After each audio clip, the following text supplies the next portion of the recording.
Good evening student. तो आज हम लोग क्लास 12 चैप्टर नंबर 4 का नेक्स्ट लेक्चर स्टार्ट करेंगे। और इसके पहले कल हमने जो स्टडी किया था magnetic field intensity at the centre of circular coil carrying current. एक सर्कुलर कॉइल था जिसके सेंटर पे मैग्नेटिक फील्ड फाइंड किया था और एक सेमी सर्कुलर कॉइल था जिसके सेंटर पे फाइंड किया था। तो सर्कुलर कॉइल के सेंटर पे जो मैग्नेटिक फील्ड हमने फाइंड किया था वो V = μ0I/2r, और यदि n नंबर ऑफ टर्न्स थे उसमें तो μ0NI/2r। सेमी सर्कुलर का μ0I/4r आप हो जाता है। आज हम लोग जो डेरिवेशन करेंगे वो कॉइल होगा, सर्कुलर कॉइल होगा, लेकिन सेंटर पे नहीं, आज एक्सिस के किसी पॉइंट पे फाइंड करेंगे। कॉइल सर्कुलर ही होगा लेकिन सेंटर के अलावा किसी उसके एक्सिस पे किसी पॉइंट पे मैग्नेटिक फील्ड फाइंड करेंगे। तो हेडिंग लगाएंगे और धीरे धीरे डिराइव करेंगे एक्सप्रेशन को। इंपॉर्टेंट एक्सप्रेशन है, हेडिंग है magnetic field intensity, magnetic field intensity on the axis of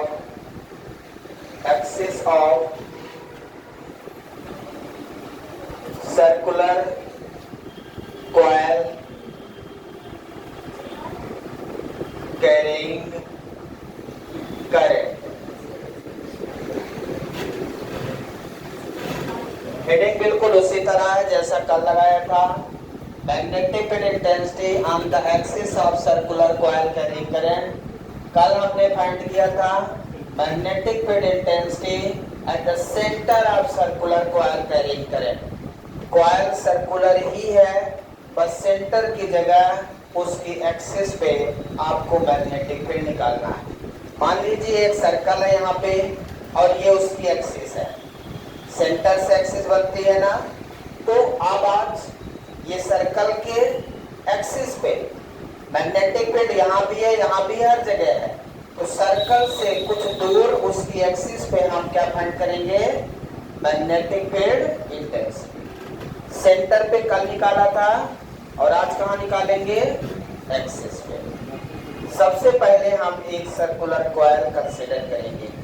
क्या कंसीडर करेंगे, सर्कुलर कॉइल। तो आइए शुरू करते हैं। Consider a circular coil. Consider a circular coil of radius. Consider a circular coil of radius small a. आज radius हम small a लेंगे with center O. Consider a circular coil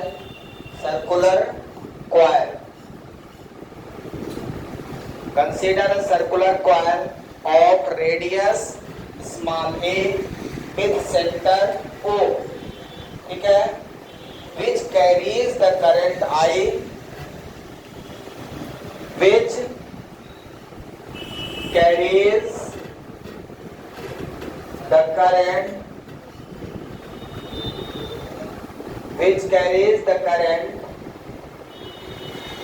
I in anti-clockwise direction. कोई भी direction ले सकते हैं, मैं यहाँ पे एंटी क्लॉकवाइज डायरेक्शन ले रहा हूँ। which carries the current I anti clockwise direction. Clockwise ले ले या एंटी क्लॉकवाइज, कोई भी डायरेक्शन ले सकते।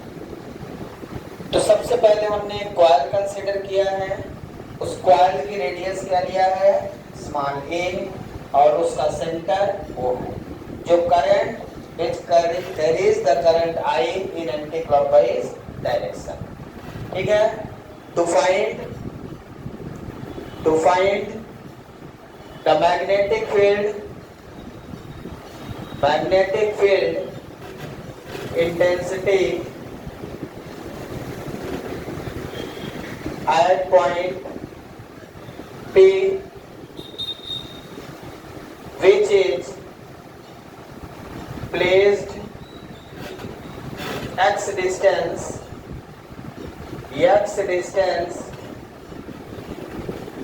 from the center of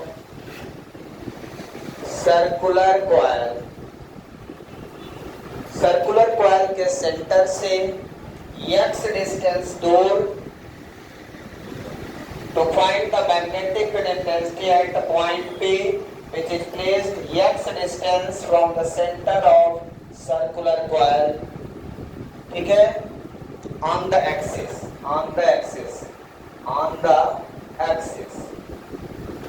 circular coil on the axis के सर्कुलर कॉइल के एक्सिस पे एक पॉइंट P हमने कंसीडर किया है जहां पे मैग्नेटिक फील्ड इंटेंसिटी निकालना है। To find the magnetic field intensity at the point P which is placed x distance from the centre of circular coil on the axis, ठीक है, उसी पॉइंट पे हमें मैग्नेटिक फील्ड निकालना है। अब आते हैं डायग्राम बनाएंगे और उसको बाय यूजिंग बायोट-सेवर्ट लॉ आगे बढ़ेंगे, ठीक है ना। बायोट-सेवर्ट लॉ के यहाँ पे 3 एप्लीकेशन। पहला लॉन्ग वायर था, लॉन्ग वायर में हमने मैग्नेटिक फील्ड इंटेंसिटी निकाला, कितना आया था याद है, कितना, लॉन्ग वायर का μ0/4 पाई I into sin phi 1 plus sin phi 2, और फिर सेंटर पे निकाला दूसरा μ0I/2r, तीसरा ये, ठीक है। तो अब डायग्राम बनाते हैं। डायग्राम आपको समझना है, यहाँ पे लिख लिया सबने, नहीं लिख पाया, जल्दी से लिखिए। देखिए इसका डायग्राम बनाते हैं।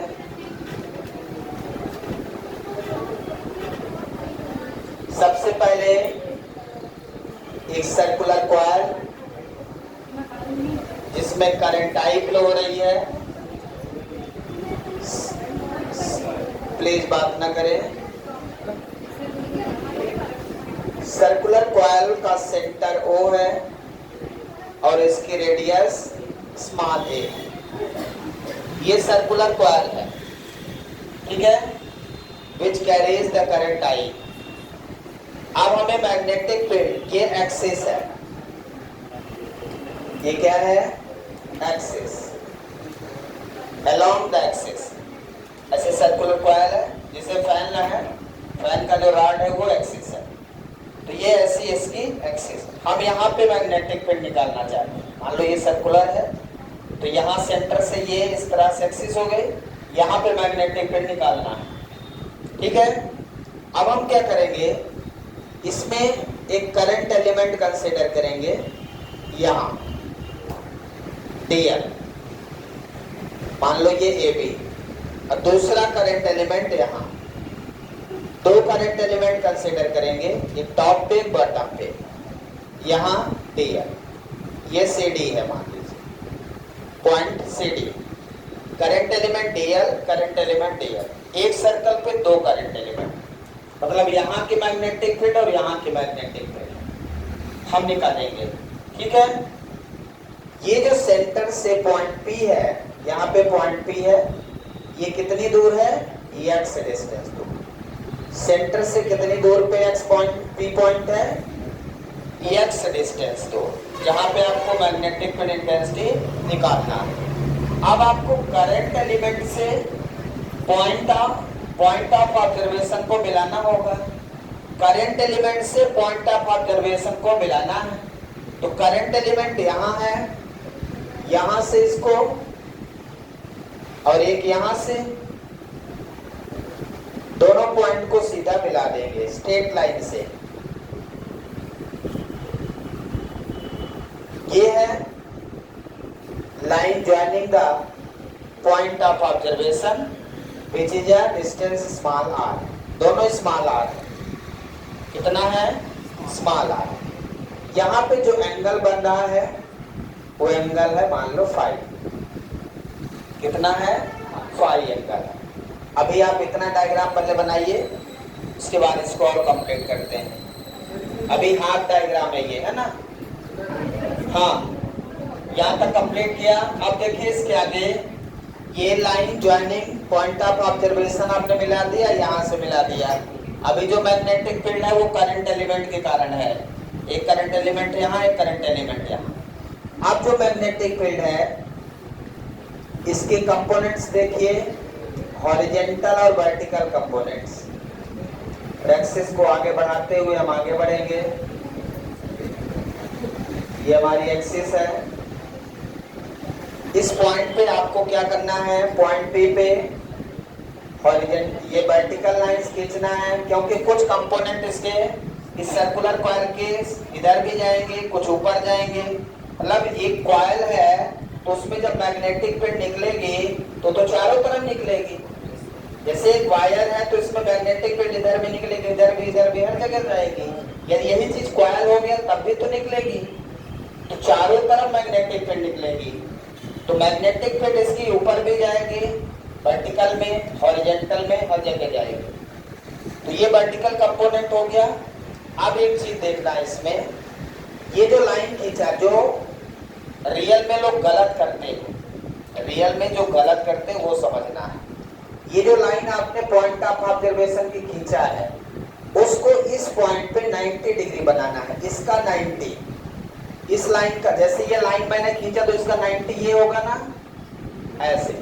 यहाँ पे क्या बनाएगा, 90। ये लाइन, ये 90, तो ये लाइन का 90 यहाँ पे ऐसे बनेगा। इस लाइन का 90 ध्यान से देखें, ऐसे बनेगा। बनेगा क्या, ये हमारे मैग्नेटिक फील्ड का कंपोनेंट है डीबी। यहां से जो मैग्नेटिक फील्ड आ रही वो यहाँ पे 90 पे जाएगी। ये जो यहां से आएगी इस लाइन का 90 बनाना है। इस लाइन का मतलब यहाँ पे ये 90 डिग्री एंगल बनाएगा। तो ये बेसिक जो गलती करते हैं यही गलती करते हैं। डायग्राम कैसे बना देते हैं समझिए, जैसे इसको बनाया ना तो लोग इसको ऐसे बना देंगे, यहां से ऐसे जाएंगे, ऐसे बना देंगे। अब आप बताइए, ये डायग्राम यदि हमने यहाँ बनाया तो ये लाइन और ये लाइन कहाँ 90 बनाया, यहाँ 90 बना रहा क्या, ये यहाँ ऐसे बना देने से नहीं होता। ये लाइन और ये एंगल डीबी का, ये और ये कितना होना चाहिए, यहाँ पे 90 डिग्री होना चाहिए। ये वाली लाइन ऑब्जर्वेशन वाली लाइन और ये डीबी कितना एंगल बनाएगी यहाँ पे, 90 डिग्री। ये चीज ध्यान रखना है, यहाँ पे 90 डिग्री बनेगा। अब ये देखना है कि ये एंगल कितना होगा, ये एंगल कितना होगा, ये मुझे फाइंड करना है। ये एंगल फाइंड करके बताइए कितना हो जाएगा। यदि ये एंगल फाई है और ये एंगल फाई है, आपको कौन सा एंगल निकालना है, ये वाला और ये वाला। बता सकते हैं कितना है, बता सकते हैं क्या, ये एंगल कितना होगा ये फाइंड करना है। चलिए देखते हैं। इसको ऐसे देखो, ये जो लाइन है और ये लाइन कितना एंगल बनाती है, 90। ये पूरा 90 है। 90 में से इसको माइनस कर दो तो ये वाला एंगल, मतलब ये वाला एंगल कितना मिल जाएगा, 90 माइनस 5। कितना मिल गया, 90 माइनस 5। क्योंकि ये वर्टिकल और ये हॉरिजॉन्टल एक्सिस वाला एंगल कितना बना रहे हैं, 90 डिग्री। 90 में से ये 5 माइनस करोगे तो ये वाला एंगल मिल जाएगा, 90 माइनस 5। क्लियर है। अब ये लाइन जो है और ये कितना एंगल बना रहे हैं, ये टोटल कितना एंगल है, 90 है ना। इस लाइन का और इस लाइन का एंगल कितना है, टोटल 90 है।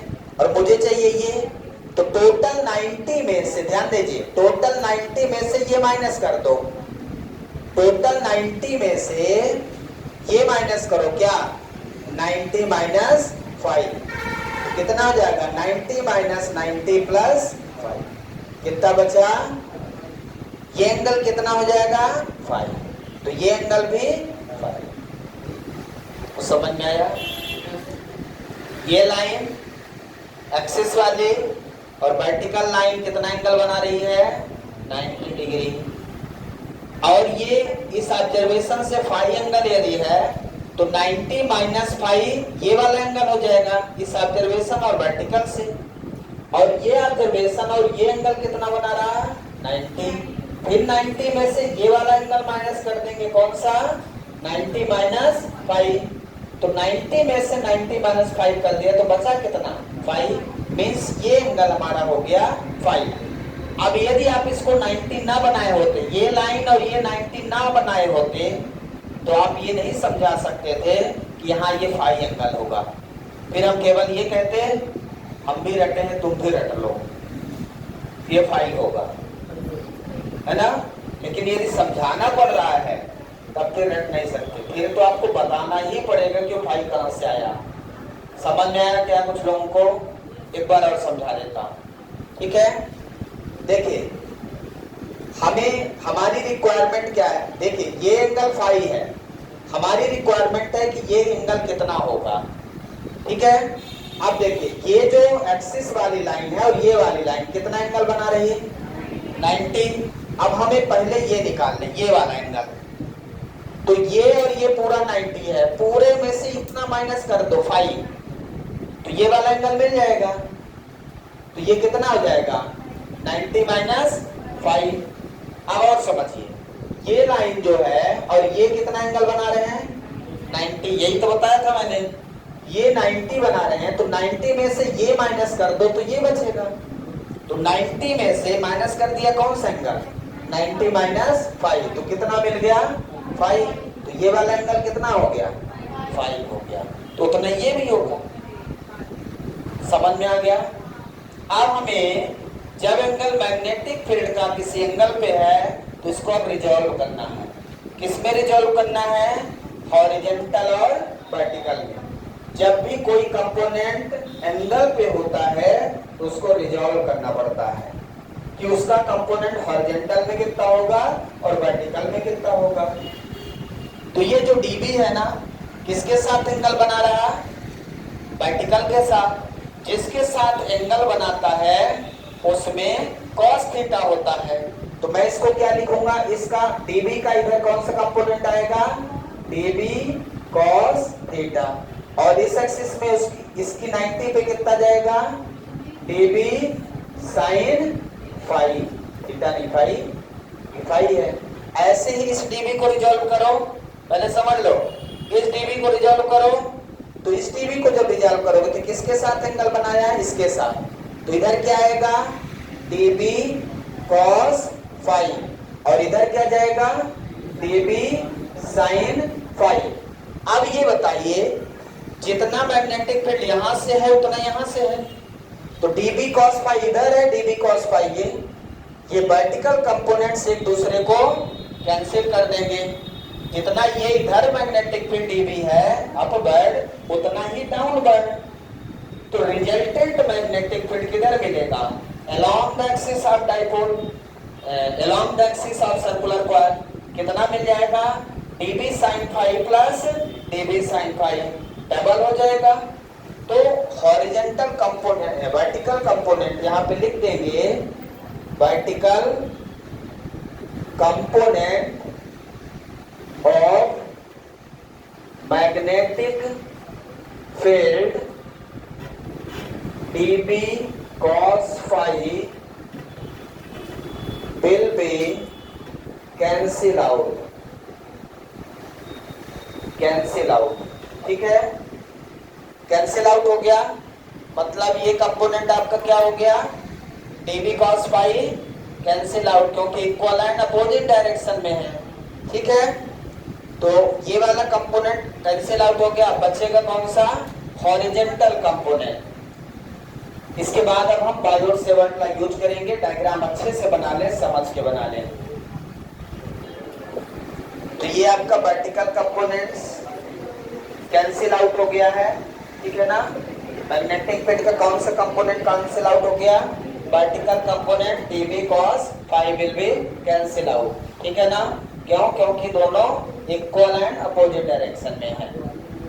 लिख सकते हैं यहाँ पे बिकॉज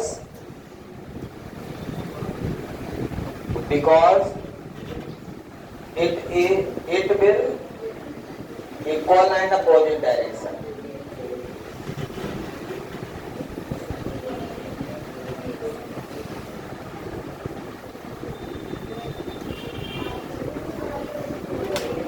अब चलेंगे हम बायोट सेवर्ट लॉ के हिसाब से, ठीक है।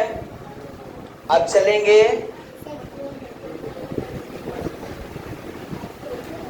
According to Biot Savart law.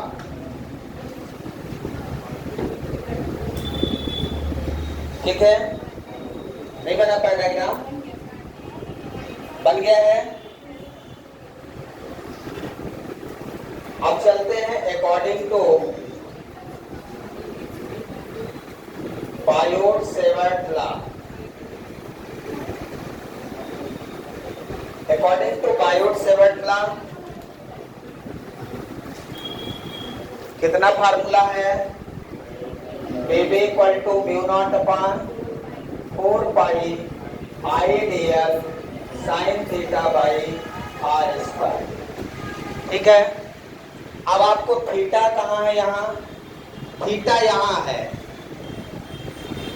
इसका थीटा 90 डिग्री, इसका थीटा कितना है 90 डिग्री।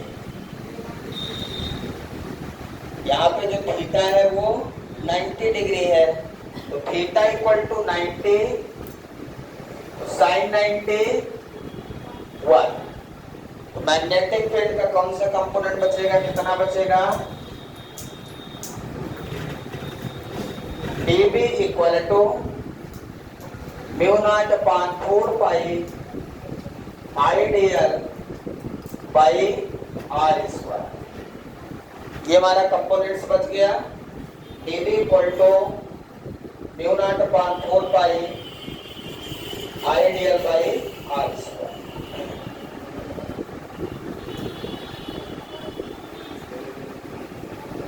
ठीक है,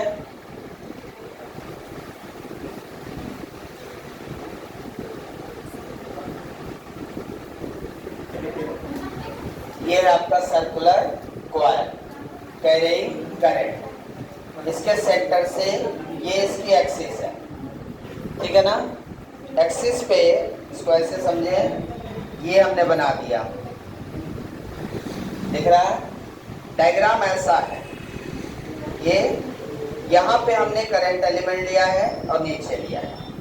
करंट एलिमेंट की जो डायरेक्शन है यहाँ पे, इसको ऐसे समझें, करंट एलिमेंट की डायरेक्शन ऐसे है और ये लाइन ऐसे है।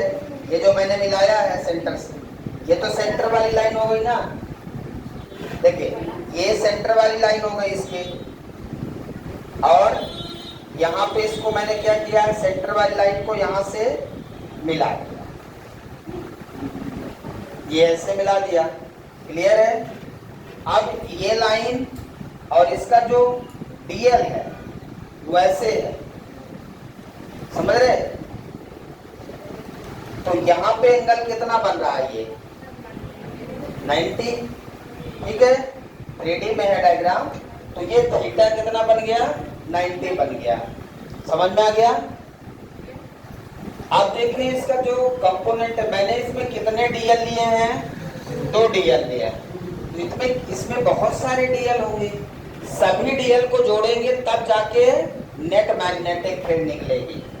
मतलब magnetic field along the horizontal direction क्या होगी बताइए, नेट मैग्नेटिक फील्ड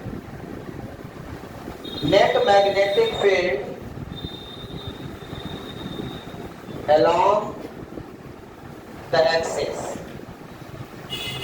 axis या horizontal direction। वर्टिकल तो कैंसिल हो गया, वर्टिकल क्या हो गया, कैंसिल हो गया। अब horizontal means along the axis का मैग्नेटिक फील्ड बचा है। किसका बचा है? Along the axis. ठीक है,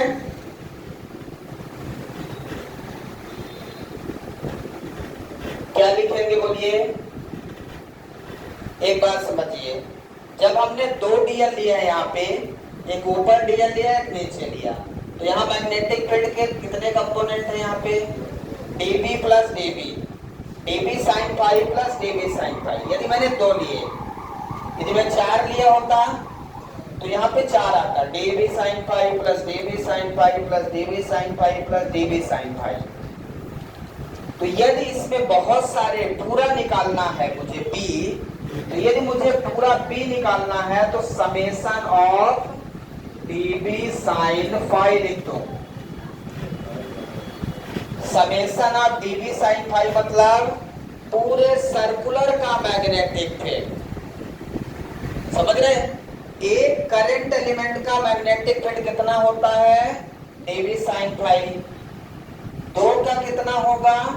डीबी साइन फाई। फिर से मतलब dB sine phi plus dB sine phi. 3 के लिए 3 डीबी साइन फाई, मतलब एंड सो ऑन के लिए समेशन करते हैं। जैसे हम लिखें 1 plus 2 plus 3 plus dash dash को हम लिख देते हैं समेशन। ठीक है ना? समेशन का मतलब सबको जोड़ दो। तो यहाँ पे यदि पूरे डीएल का निकालना है तो क्या कर दूंगा? समेशन ऑफ एक कंपोनेंट, एक डीएल के कारण मैग्नेटिक फील्ड कितनी है? DB sine phi. तो इसमें पूरे डीएल के कारण, पूरा डीएल मतलब पूरी लेंथ, पूरा डीएल मतलब पूरी लेंथ, तो पूरी लेंथ के कारण मैग्नेटिक फील्ड बी होगी, जो summation of dB sine phi होगी। कितनी हो जाएगी? Summation of dB sine phi. Summation वही काम करता है जो इंटीग्रेशन करता है। मैंने आपको बताया था physical meaning of integration, that means addition. बताया था physical meaning of integration means addition बताया था। तो यहाँ पे सबका एडिशन कर देंगे, दैट इज द समेशन। या तो इंटीग्रेशन करें या तो समेशन कर दे सबका। क्लियर है? आ रहा है समझ में? एक कंपोनेंट का फील्ड यहाँ पे लेकर मैंने उसको सम कर दिया है, तो पूरे का मैग्नेटिक फील्ड आ गया है अलोंग द एक्सिस। समझ में आया? अब हमें क्या करना है? इस इक्वेशन में समेशन ऑफ डीबी, डीबी की वैल्यू यहां से रखिए जहां पे आपने बायोट-सेवर्ट्स लॉ से डीबी की वैल्यू कितना निकाला है? डीबी की वैल्यू कितना निकाला बोलिए? Mu naught upon 4 pi I dl by r square sine phi. ठीक है, अब मुझे साइन फाई की वैल्यू निकालना पड़ेगा। यहां पे मैंने किसकी वैल्यू रख दिया? डीबी। डीबी कहां से निकाला था? बायोट-सेवर्ट लॉ से। आ रहा है समझ में? इसको मिटा दो नीचे, ये वाली लाइन। अब हमें क्या करना है? साइन फाई की वैल्यू ग्राफ से निकालना है। साइन फाई की वैल्यू ग्राफ से निकालना है, तो ट्रायंगल ले लें। In triangle A P O, मान लो ये ए है, ए पी ओ। फाई दिख रहा है क्या किसी को? ये फाई एंगल है, फाई के सामने परपेंडिकुलर, ये बेस, ये हाइपोटेनस। तो साइन फाई इक्वल टू क्या लिखूंगा? किसी को याद है formula? Perpendicular upon hypotenuse. Perpendicular क्या है? ये रेडियस ऑफ सर्कल, मतलब ए है, इसको लिख सकता हूं ए, और हाइपोटेनस कितना है? Small r. तो साइन फाई की जगह हम क्या लिख देंगे? A by r. यहां समझ में आया सबको? कोई डाउट है? यहां तक लिखिए। अब ये वैल्यू यहां पे पुट कर देंगे, ये वैल्यू यहां पे पुट करेंगे तो बी इक्वल टू कितना आ जाएगा? Mu naught I d l by 4 pi r square sine pi की जगह ए बाई आर। यहां तक लिखिए, इसके बाद आगे बढ़ते हैं। इसके आगे क्या करेंगे बताइए। इसके आगे अब इसमें जो टर्म कांस्टेंट उनको बाहर ले लो, तो B equal to mu naught I a by 4 pi r cube r square into r. कितना हो गया? आर क्यूब हो गया। 4 पाई आर क्यूब नीचे हो गया। म्यू नॉट आई ए बचा summation of D L, integration of DL या summation of DL. Summation of DL का मतलब क्या है कि पूरे सर्कुलर कॉइल की टोटल लेंथ। जैसे कल मैंने इंटीग्रेशन ऑफ डीएल लिखा था, कितना लिखा था शिव जी? इंटीग्रेशन ऑफ डीएल कितना लिखा था कल? एल लिखा था। अरे वैल्यू बताओ यार। सर्कल की लेंथ कितनी निकाली थी? Total length of circle 2 pi r नहीं निकाला था? भूल गया। भगवान मालिक है। समेशन डीएल का मतलब मैंने एक छोटा सा डीएल माना था, मतलब पूरा सर्कल का डीएल का सम उसका एल हो जाएगा, पूरी लेंथ हो जाएगी। तो यहाँ पे भी जो काम समेशन करता वही काम इंटीग्रेशन बता चुका हूँ। तो सेम चीज है यहाँ पे। तो B equal to mu naught I a by 4 pi r cube summation of dl की जगह 2 पाई पलक बताओ जल्दी। 2 पाई आर क्यों लिखेंगे? आर क्या है किसके? इसकी रेडियस क्या लिया है? तो आर क्यों बोल रहे हैं? तो 2 पाई ए ना लिखेंगे? नहीं बताना ना, यहाँ का बताना है। यहाँ क्या है? 2 पाई आर में आर रेडियस होती है, जबकि इसकी रेडियस हमने क्या लिया है? ए लिया है। तो कहने का मतलब हमने समेशन ऑफ डीएल क्या लिख दिया? 2 पाई ए लिख दिया है। तो यहाँ पे पाई से पाई कैंसिल हो जाएगा, 2 से 2 कैंसिल हो जाएगा। तो B इक्वल टू क्या बचेगा बताइए? Mu naught I a square by 2 r cube. Check करिए। B equal to mu naught I a into a square by 2 r cube. बाकी कट गया। ये फाइनल फार्मूला मिला आपको। B equal to mu naught I a square by 2 r cube. कुछ आया समझ में? अब आपको R की वैल्यू इस फिगर से निकालना है। इस फिगर से R की वैल्यू फाइंड करिए। ठीक है। इन ट्रायंगल APO देखिए, ये परपेंडिकुलर, ये बेस, ये हाइपोटेनस। पाइथागोरस थ्योरम लगाते हैं। पाइथागोरस थ्योरम क्या कहती है? हाइपोटेनस का स्क्वायर। हाइपोटेनस क्या है यहाँ? R square equal to base का square x square plus a square. यही हो जाएगा। यहाँ से r इक्वल टू कितना निकालेंगे? X square plus a square का पावर 1/2 या अंडर रूट लिखते उधर। अंडर रूट को क्या लिख सकते हैं? पावर 1/2। अंडर रूट ना लिख के क्या लिखते हैं? पावर 1/2। ध्यान रखिए, अंडर रूट को पावर 1/2 लिखते हैं।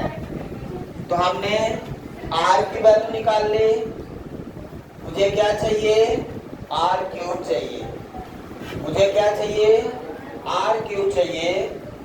क्यूब के लिए आप दोनों तरफ क्यूब कर दें, आर क्यूब, इधर भी क्यूब इधर भी क्यूब, तो दोनों तरफ क्यूब कर दें तो क्या हो जाएगा, r cube equal to x square plus a square power 3/2। इधर भी क्यूब कर दिया इधर भी क्यूब कर दिया, क्यूब बोथ साइड। हमें किसकी वैल्यू मिल गई, आर क्यूब। इसी की वैल्यू आपको चाहिए था, नहीं समझ आया? आर क्यूब की वैल्यू मिल गई, अब वैल्यू यहां पे रखते हैं तो b इक्वल टू कितना हो जाएगा बोलिए, b equal to mu naught I a square by 2 into x square plus a square का power 3/2।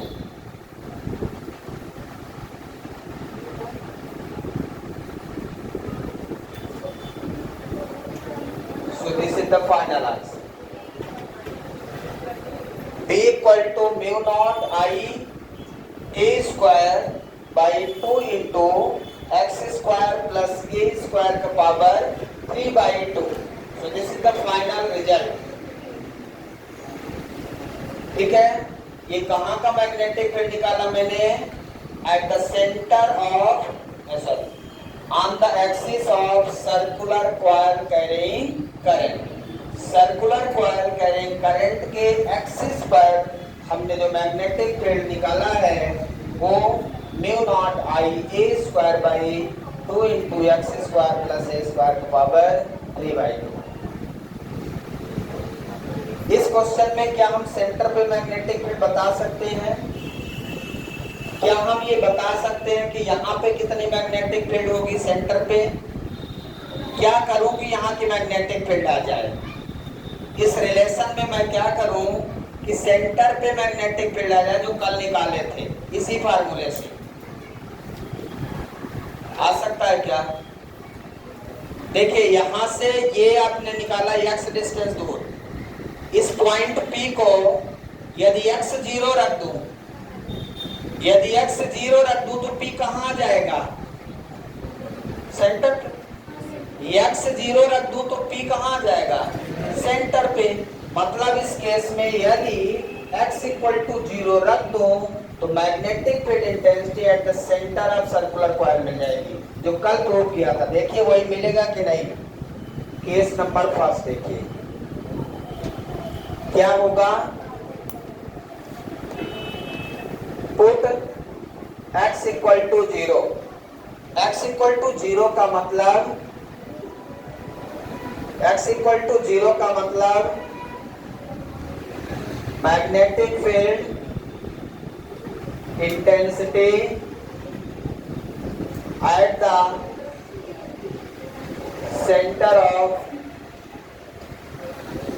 Circular coil carrying current. इस रिलेशन में x इक्वल टू 0 रखिए, क्या मिलेगा देखिए, mu naught I a square by 2 into x 0 हो गया तो क्या बचा, ए स्क्वायर का पावर 3/2। इस 2 से इस 2 को काट दो, है ना, तो क्या बचेगा बोलिए, mu naught I a square by 2 A cube, A square से ए स्क्वायर काट दो, कितना बचेगा, ए बचेगा। कितना आ गया formula, mu naught I by 2a। कल कितना निकाला था आपने सेंटर पर, mu naught I by 2r। r तब आया था जब सर्कल की रेडियस क्या लिया था, r लिया था। यहां सर्कल की रेडियस क्या लिया है, ये क्या है, रेडियस ऑफ सर्कल। ये क्या है यहाँ पे, रेडियस ऑफ सर्कल। यदि सर्कल की रेडियस r मैंने लिया था कल तो 2r आया था यहाँ, म्यू नॉट आई बान 2r। आज मैंने क्या लिया था, a लिया था, तो कितना आ गया, mu naught I by 2a। इसका इसका मतलब इससे हम सेंटर पे भी मैग्नेटिक फील्ड निकाल सकते हैं यदि x को हम 0 कर दें। समझ में आ गया पूरा? इंपॉर्टेंट एक्सप्रेशन है, इसको अच्छे से एक बार घर में लगा लेंगे। ये 4 मार्क्स का आता है, 4 मार्क्स का, ठीक है ना? तो इसको एक बार अच्छे से लगा लेना है। कहीं डाउट होगा तो बताइएगा। Thank you.